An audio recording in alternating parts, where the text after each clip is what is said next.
12-7이 뭐였냐면 자연물 숭배 종교의 기원의 측면이었죠. 제가 그 자연물 숭배 그 수업을 할 때 뭐라고 설명을 했었냐면 왜 자연물을 숭배하게 되냐면 비를 예로 들었죠. 비. 자, 비가 온다. 비가 오는 건 보여. 근데 뭘 설명할 수가 없냐면 비가 왜 오는지 옛날 사람들이 설명할 수가 없었던 거죠. 그렇죠? 그래서 무슨 얘기를 하냐면 선녀가 비를 뿌린다. 뭐 누가 운다. 이런 얘기를 하죠. 그렇죠? 그리고 여러분도 아마 저랑 같은 세대니까 들어봤을 얘기인데 바닷물이 왜 짭니까? 바닷물이 왜 짜요? 소금, 요술 맷돌을 빠뜨려서 짠 거 알죠? 그렇죠? 그런 식이 뭐냐면 스토리를 집어 넣는 거라고. 오케이? 요술 맷돌 모릅니까? 요술 맷돌 아직도 돌고 있는 거 바닷속에서? 다 들어봤죠? 그러니까 어쨌든 그런 건데 12-7의 핵심적인 내용이 뭐였냐면 그런 거야. 비가 오는데 왜 오는지 모르니까 의인화하는 거지. 뭐라고?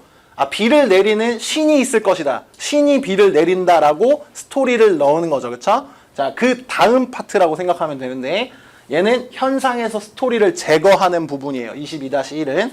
보겠습니다, 이제. 자, 과학 발명 이전에는 경험하는 것을 이해하고 설명하는 방식이 제대로 된 것이 아니었다. 자, 비가 온다. 선녀가 비를 내린다. 이게 제대로 된 방식입니까? 아니죠. 자, 어떤 현상을 쉽게 이해할 수 있는 이야기로 풀어냈다는 거지. 그치? 뭐처럼? 선녀가 비를 내린다처럼. 자, 과학은 이제 뭘 해야 됩니까?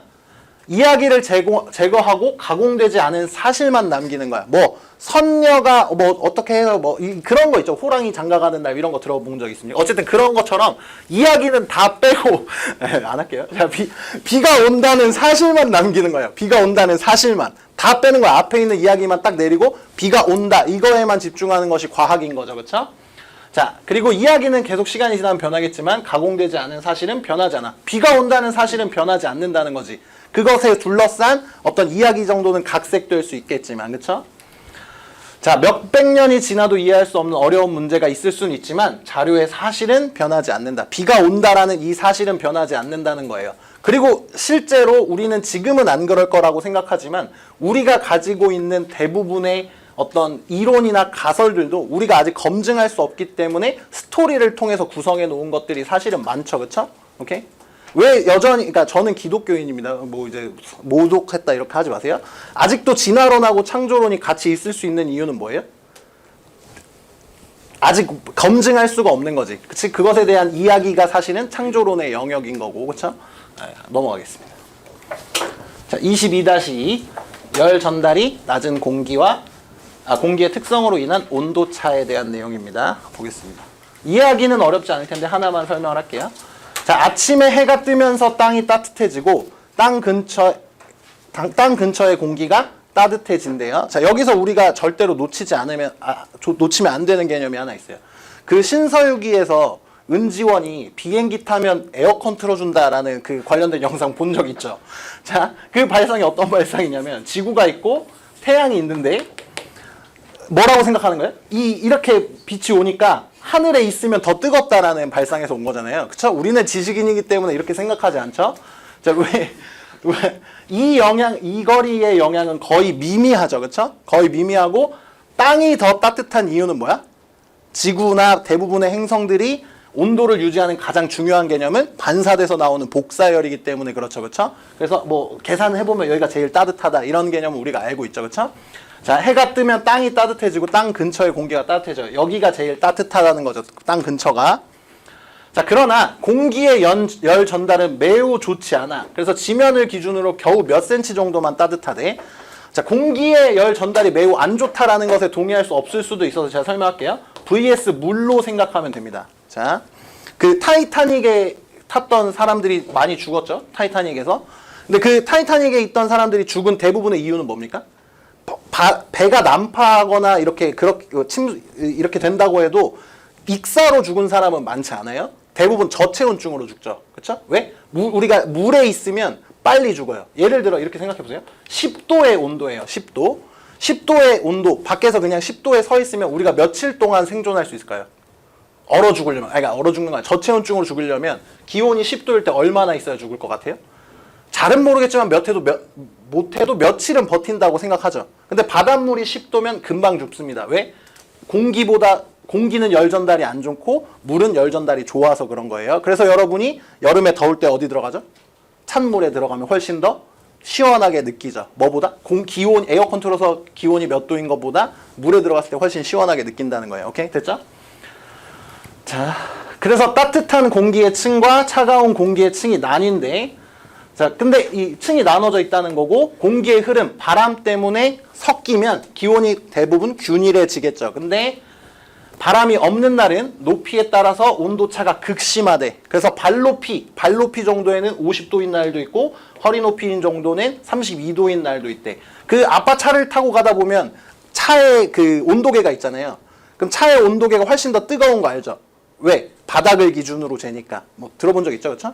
못 들어봤네? 네, 넘어가겠습니다. 자, 22-3 냉동치킨을 발명한 프란시스 베이컨인데 이거 하겠습니까? 네, 넘어가세요. 보시면 되겠죠, 그냥. 자, 22-4 아직 연구가 되지 않은 나무들이 남아있다.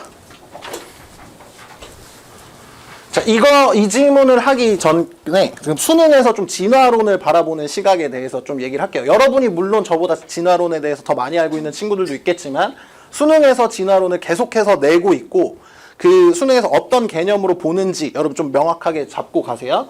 자, 우리가 이제 진화라고 얘기하는 것들은 이게 사실은 이 말 때문에 우리가 좀 속죠. 진화하면 뭐라고 생각해? 뭔가 발전하는 개념으로 생각한단 말이야. 근데 진화라는 것은 사실 그렇게 일어나는 것이 아니죠. 자, A라는 유전자가 있어요. 그 A라는 유전자가 그 번식을 하게 되면 변하죠. 약간 A-로 변하든지 A-로 변하든지 이런 식으로 변한단 말이야. 이 돌연변이는 계속 나오는 거죠. 그렇죠? 이 돌연변이가 나오는 이유는 진화하고자 해서 나오는 게 아니야. 그냥 나오는 거란 말이야. 근데 어떤 문제가 생깁니까? 환경이 변화해요. 오케이? 진화가 중요한 게 아니야. 환경이 변화해. 환경이 변화했단 말이야. 그러면 기존에는 A가 셌는데 환경이 변화해서 얘 A-가 센 거야. 그러면 나머지가 어떻게 됩니까? 죽죠. 이게 뭐의 개념이에요? 적자 생존의 개념이고 이게 진화죠. 오케이? 진화는 우리가 어떤 알맞은 방향으로 나아가는 게 아니야. 그냥 변화들이 일어나고 있고 환경이 변화해서 환경에 그때 맞은 녀석들이 살아남는 것이 적자 생존이죠. 그렇죠? 뭔지 알겠습니까?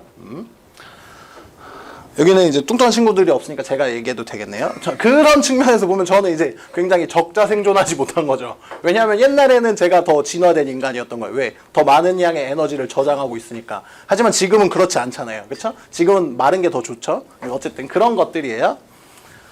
됐죠? 보세요. 이 지문을 이제 간단하게 볼 수 있을 거예요. 자, 아직 연구가 되지 않은 나무들이 많이 남아있는데 자, 유전될 수 있는 다양성은 진화의 기초가 돼요. 방금 얘기했던 말이 무언지 알겠죠? 유전될 수 있는 다양성이 많으면 많을수록 진화하기가 좋은 거야. 오케이? 왜? A하고 A 다시 있는데 뭐가 살아남을지 우리는 알 수 있어? 없어? 없어. 환경의 변화에 따라서 뭐가 살아남는지가 변하는 거기 때문에 다양할수록 유리한 거예요. 됐죠? 자, 그 얘기고요. 자, 유전 가능성과 진화의 관계는 나무에도 적용되지만 상품성이 있는 품종은 연구가 많이 됐으나 상품성이 없는 품종은 연구가 많이 안 됐어. 자, 여기에 필자의 입장이 약간 있는데 이 필자는 약간 유전학의 발전의 측면에서 얘기를 하고 있는 것 같아요. 저 중학교 때 배웠는데 유전학의 아버지가 누굽니까? 멘델이죠? 맞죠? 네, 멘델이 유전학을 정리한 거야. 이 사람이 맨 처음에 한 게 그 식물을 가지고 한 거잖아요. 그 떡잎 식물 뭐 이런 거 배웠던 기억이 나는데, 그러니까 나무를 연구해야 유전학이 발전한다는 거야. 다양한 것을 많이 연구할수록. 근데 문제는 뭐야? 안 된 나무들이 너무 많다 이 얘기를 하고 있는 거죠. 자, 열대지방의 나무의 종류는 8만에서 10만이래. 엄청 많죠? 근데 연구가 어느 정도 그래도 너는 연구됐다라고 할 만한 것들은 500개 이하래요. 그러니까 안 된 애들이 많다 이 얘기고. 자, 연구 안 된 나무들이 많으면 새로운 기후 환경에 대처할 수 없고 인간이 사용할 수 있는 방식을 알 수 없다라는 문제점이 있대요. 대충 이거는 그냥 교과서적인 결론일 뿐이죠. 그렇죠? 오케이? 자, 그래 연결이 매끄럽지 않으나 연구되지 않은 나무들이 많다 정도로 이해하고 이 지문에서 제일 중요한 거는 다시 하면 이거예요. 유전될 수 있는 다양성은 진화의 기초가 된다는 거고 이게 굉장히 수능에서 핵심적인 내용이에요. 알겠죠? 제가 처음에 설명한 게 이거였죠? 다시 한번 해볼게요. 자, A라는 종이 있어. A라는 종은 계속해서 변화해. A 다시가 될 수도 있고 A 다시 다시가 될 수도 있고 A 다시 다시 다시가 될 수도 있어요. 근데 얘가 진화한 것이 아니죠. 그쵸? 얘는 진화가 아니야. 뭐가 진화야? 환경이 변화해. 오케이? 환경이 변화해. 그래서 이 환경에서 살아남을 수 있는 놈이 A 다시 다시야. 그러면 우리는 이걸 뭐라고 얘기하는 거야? 진화라고 얘기하는 거죠. 그쵸? 실제로 얘가 진화하려고 진화한 것이 아니라 다양하게 남았더니 진화된 것 뿐이죠. 그쵸? 수능에서 진화에 대해서 이런 개념으로 접근하고 있는 것을 여러분이 꼭 알고 있어야 되고 이 부분이 그것의 소재적인 연계가 될 수 있는 거죠. 그렇죠? 이 부분이 중요해요. 됐죠? 오케이? 그 다음에 이제 정리하면 데카르트 이해 안 되는 사람들은 따로 오세요. 알겠죠? 여기까지 하겠습니다.